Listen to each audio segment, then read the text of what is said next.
para evitar las consecuencias de estos desastres que entiendo ocurrirá el simulacro del día de mañana. Y lo primero que debo preguntarles, no sé si comenzamos por las damas primero, ¿por qué es importante, por qué son importantes los planes de prevención y reducción de riesgo de desastres? Buenos días. Bueno, la importancia de los planes radica justamente que son instrumentos de planificación y todas las acciones referidas a la gestión de riesgo de desastres deben ser planificadas, ¿no? Más aún cuando tenemos un país con una alta vulnerabilidad, sobre todo en la construcción de viviendas, como ya hemos comentado en reuniones o en entrevistas pasadas, hay mucha autoconstrucción, si estamos hablando de viviendas, ¿no? Entonces la planificación de acciones orientadas a reducir los riesgos que esto significa nos permiten tomar medidas o le permiten a nuestras autoridades tomar medidas en el mediano y en el largo plazo. Es ahí que radican su importancia, además de evitar la generación de nuevos riesgos, ¿no? Estos planes entonces se convierten en una ruta o en un esquema que cada gobernante debe ir implementando en diferentes periodos, ¿no? Si estamos hablando de medidas estructurales, por ejemplo, que significan una gran inversión en términos económicos y que pueden demorar pues hacia 4 o 5 años, ¿no? Entonces traspasan un periodo de gobierno. Tener un plan significa tener una visión a largo plazo de lo que le correspondería hacer a cada autoridad de nivel local, regional y nacional, ¿no? Sí, y al vicealmirante Giovannini, ¿en qué consiste la asistencia técnica que realiza el CENEPRED? Bueno, antes de darle respuesta a usted sobre la pregunta, quiero agradecer a Radio Betel porque nos viene apoyando permanentemente en la difusión de la importancia que tiene la gestión de riesgos o que debería tener a nivel nacional.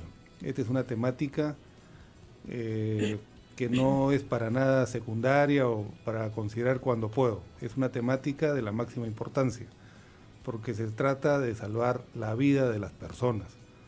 Ese es el fundamento principal, salvar la vida de las personas y luego las propiedades, sus medios de vida, pero lo más importante es salvaguardar la vida de las personas. Con respecto a su pregunta sobre asistencia técnica, que es una de las funciones del CENEPRED en el ámbito de la gestión prospectiva y correctiva, consiste en estar acompañando a las diferentes autoridades en sus diferentes niveles, también valga la redundancia, a que hagan esos planes que tienen que hacer. O sea, los planes no es una opción, es una obligación, es una responsabilidad que está plenamente considerada en la ley del SINAGER y en su reglamento. Justamente yo he traído acá a la radio un compendio normativo donde se puede leer que esto tiene un carácter obligatorio. Diría desafortunadamente, porque hay que decir las cosas con su nombre, en nuestro país no todas las autoridades están comprometidas con la gestión de riesgos de desastres y no la hacen.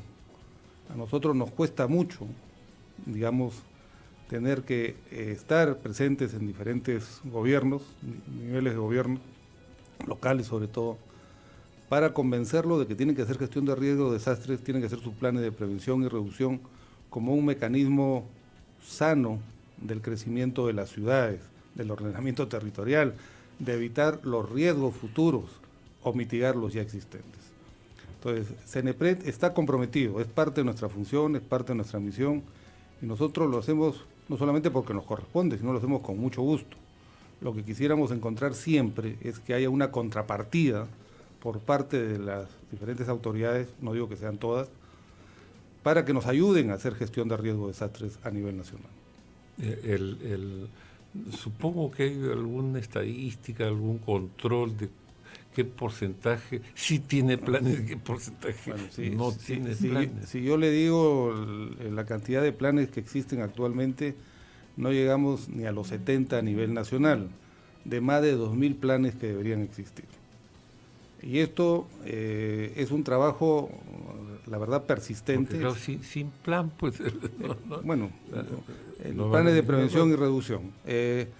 No somos muy, digamos, yo creo que no nos estamos acostumbrados, por decirlo de alguna manera, a planificar las cosas. Nuestro país adolece de una planificación en muchos aspectos. Yo creo que ese es uno de los elementos que tenemos que cambiar en la cultura de los peruanos.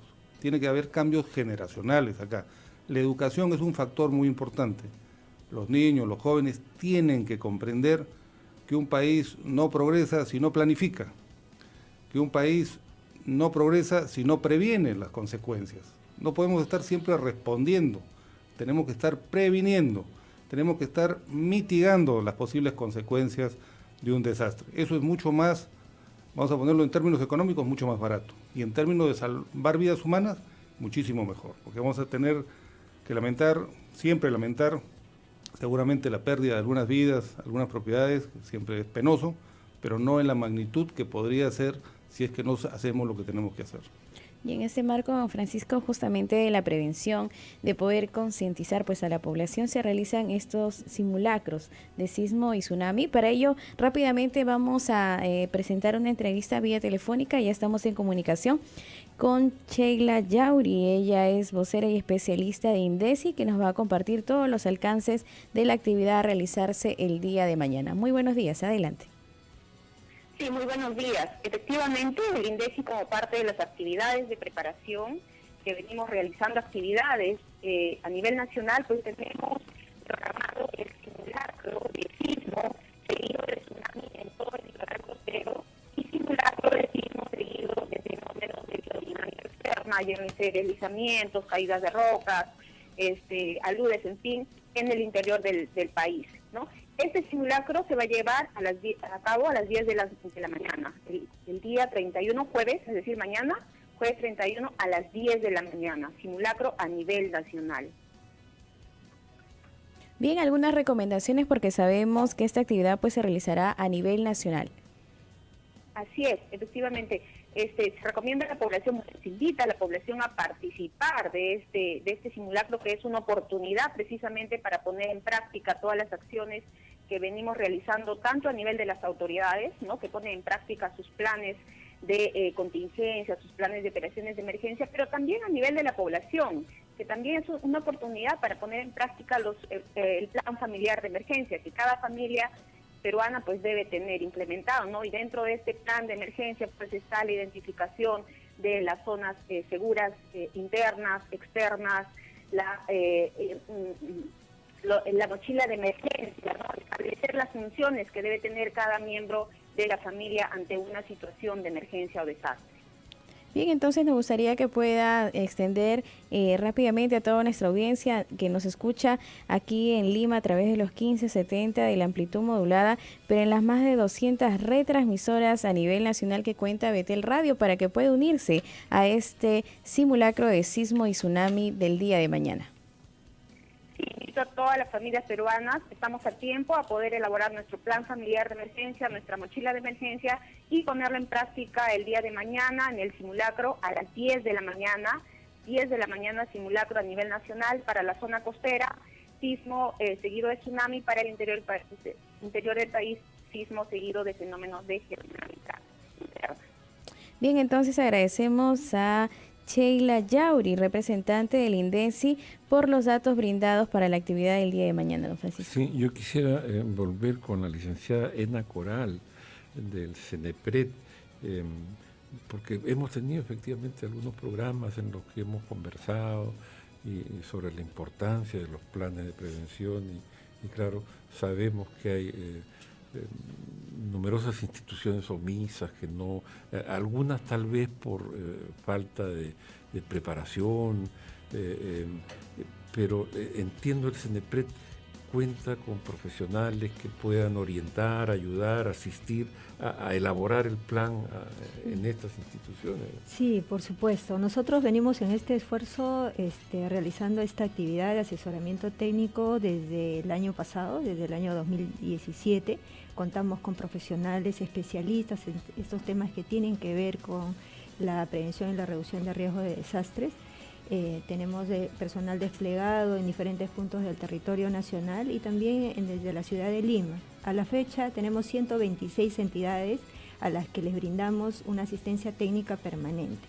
Y la asistencia técnica es un procedimiento metodológico, es un procedimiento sistemático y que tiene como finalidad obtener, en este caso, el plan de prevención y reducción de riesgo de desastre. Porque claro, los riesgos y las vulnerabilidades son distintas, ¿no? Son diferentes. Una cosa es lo que puede pasar en la sierra o en la costa o en la selva, ¿no? Depende mucho del territorio, porque hay que hacer justamente un diagnóstico territorial, un diagnóstico de la vulnerabilidad también física, de la vulnerabilidad social, económica, ambiental. Hay un conjunto de elementos técnicos que se tienen que tomar en cuenta para la elaboración de estos planes.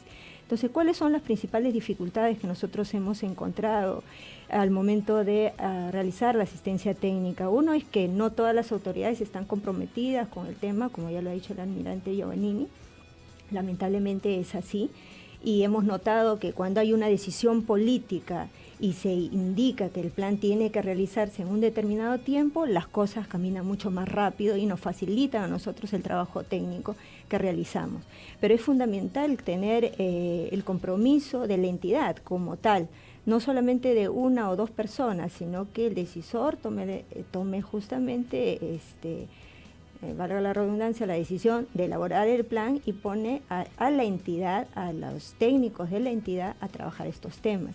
Ahora, tenemos entidades de diferentes características, ¿no? En el caso de Lima, por ejemplo, digamos que no hay muchas dificultades técnicas en relación a algunas provincias o distritos del interior del país, donde no hay especialistas. Nosotros generalmente pedimos que se conformen equipos técnicos porque el trabajo tiene que ser realizado por profesionales, por ingenieros, arquitectos, geógrafos. Que no están en la planilla. Pues, que no están. Claro. Y esto nos invita a reflexionar en la importancia de la formación de especialistas en el tema, ¿no? Nosotros hemos suscrito 22 convenios con diferentes universidades del país, por ejemplo, para que se formen a especialistas en estos temas, por ejemplo, en evaluar los riesgos, ¿no? Y hay más de 400 ya egresados de diferentes universidades que son, digamos, quienes se podrían insertar a diferentes gobiernos regionales y locales para formar parte de los equipos y puedan conducir o liderar estos temas que son tan importantes, ¿no? Sí, y el almirante Giovannini, el CENEPRED es un organismo relativamente joven, ¿no? O sea, ustedes son los pioneros, digamos, en este tema de prevención y claro, se encuentran con estas dificultades que no hay suficiente cantidad de profesionales, de gente especializada en estos temas que recién se estarían formando, pero no se le pregunto, ¿considera usted que es necesario que tal vez exista una norma que sancione a quienes descuidan tanto un aspecto en el que está de por medio la vida de las personas, ¿no? Porque, o sea, si el responsable, la autoridad es la responsable de tener un plan y no existe el plan y ya existe una conducta, digamos, negligente, ¿no? o omisa, ¿no? A cumplir esta responsabilidad, tal vez habría que dictar por ahí una norma que no sé, pues les advierta que pueden ser pasibles de sanción, ¿no?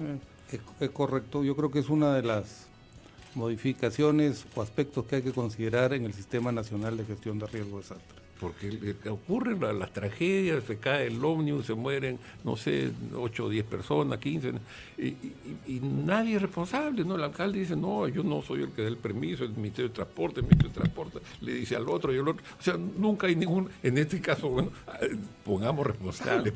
Pero creo que el problema va más allá de imponer sanciones, o sea, que existe el plan. Ese es uno de los mecanismos, pero vuelvo al punto de que no tenemos una cultura de prevención. En lo que usted menciona, por ejemplo, si como empresa de transportes no tomo las medidas de prevención en el sentido de que el vehículo esté bien, que los choferes hayan dormido, que tengan el tiempo suficiente, estoy sometiendo a un riesgo enorme a esos 40 y tantos pasajeros, al chofer y a su ayudante.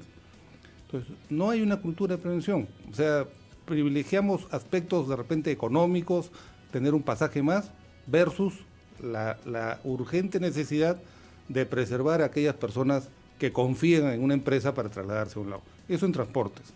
En cuanto a gestión de riesgos, totalmente de acuerdo.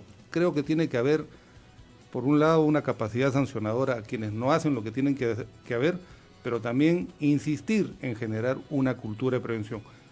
Si la sociedad pensara preventivamente en todos los aspectos, por ejemplo, la participación en este simulacro sería masiva, que es lo que se espera, que sea masiva, porque hay que entender que el simulacro lo que nos hace es poder determinar a nivel personal en nuestras casas, a nivel de una oficina, a nivel de una empresa, aquellos aspectos que cuando suceda el sismo, y va a suceder en algún momento, yo ya haya resuelto algunos problemas, obstáculos físicos, que la puerta no es lo suficientemente grande para que salga la gente en 30 segundos, que en mi casa eche cera todos los días en el piso y a la hora de salir a cierta, digamos, velocidad, porque se puede caer en la casa, me resbalo y en lugar de que me afecte el sismo, me afecta el piso.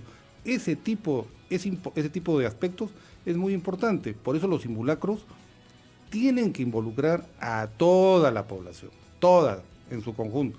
Las autoridades, las personas, las familias, los niños, tienen que vivir pensando que nuestro país es un país sísmico, altamente sísmico, y que en algún momento, como dicen nuestras autoridades y científicos, vamos a tener que sufrir un terremoto de gran magnitud. Y la única forma que tenemos, el tiempo, lo tenemos a nuestro favor, pero ¿cuánto tiempo tenemos? Es algo que nadie puede resolver. Aprovechemos el tiempo al máximo, participemos activamente en los simulacros. Y el caso de México, ¿no? Es muy gráfico, ¿no? Muy emblemático, ¿no? Que tuvieron un simulacro en la mañana y en la tarde, ocurrió efectivamente, pensaban que era un simulacro también, pero ocurrió efectivamente. Yo justamente, sismo, ¿no? cuando he venido acá a nuestros ingenieros, dije que me preparen algunos escenarios de riesgo, que es un procedimiento metodológico que permite determinar los niveles de riesgo al cual está sometido la población. En el caso de Lima como ciudad, una ciudad que ya tiene más de 10 millones de habitantes, los riesgos son muy altos y hay muchas personas que están en niveles de riesgo alto y muy alto, casi 2 millones de personas, y medio millón de viviendas que están en esa misma condición. ¿Qué quiere decir? Que ante un simulacro probablemente esas medio millón de viviendas sufran consecuencias serias, si es que no se caen, esos 2 millones de personas sufran consecuencias serias, digamos, si es que no se preparan. Ahora no podemos modificar la ciudad, no podemos el día de mañana cambiar que todas las casas sean sismo resistentes. ¿Qué es lo que nos queda? Prepararnos a través de los simulacros y paralelamente trabajar en reforzar nuestras viviendas. Por ejemplo, si yo estoy en una ladera de un cerro, ahí vivo por las condiciones que sean, pues me preocupo de poner atrás árboles, algunos árboles que protejan o puedan aguantar la caída de rocas, como están haciendo algunos programas a través de ONG. O sea, hay medidas que se pueden hacer. Los caminos son paralelos, no es un solo camino ni secuencial. Y tenemos que actuar. La otra alternativa es no hacer nada, confiar en el Altísimo, en que no va a suceder nada. Esa no es una opción válida. Yo creo que tenemos que actuar como autoridades, como familias, como individuos de una sociedad que quiere ser cada día más resiliente, más segura, y ahí todos tenemos que aportar. Claro, la tarea de prevención no puede delegarse pues a un organismo del Estado y decir, bueno, ellos son los responsables de prevenir cuando la prevención está en cada uno de nosotros. Exactamente. No es que porque existe un organismo, bueno, ya ellos son los encargados de prevenir. ¿Cómo previene un sismo? Previene diciéndole a la gente que puede ocurrir un sismo, prepárate, ¿no? Porque exactamente. No va a haber otra manera. Almirante, nosotros acá efectivamente tenemos un pequeño espacio que ojalá crezca con el tiempo, ¿no? y estamos, desde un principio lo hemos dicho y les hemos reiterado, somos sus aliados naturales, adóptenos así, estamos para apoyar todas las tareas de prevención porque sabemos de la importancia de salvar vidas finalmente, ¿no? Exactamente. De eso se trata. Yo creo que es lo más importante. Yo les agradezco infinitamente por su tiempo, por estas ondas que llegan a todo el país y por esa predisposición a ayudarnos en hacer que la gestión de riesgo de desastres sea una temática del máximo interés de todos los ciudadanos de este país tan querido como el Perú. Muchas gracias. Bien, entonces reiteramos, don Francisco, la participación del vicealmirante de retiro Vladimir Giovannini. Él es jefe del CNPR, y a la licenciada también Ena Coral, directora de la Dirección de Fortalecimiento y Asistencia Técnica, por su participación en el programa hoy, miércoles 30 de mayo. Muy contentos, don Francisco. Y mañana a esta hora estaremos ya comentando el simulacro, ¿no? Porque el simulacro evacuando, que mañana es a las 10 de la mañana. 10 de la mañana, efectivamente. Entonces, hasta el día de mañana estaremos con mucha más información.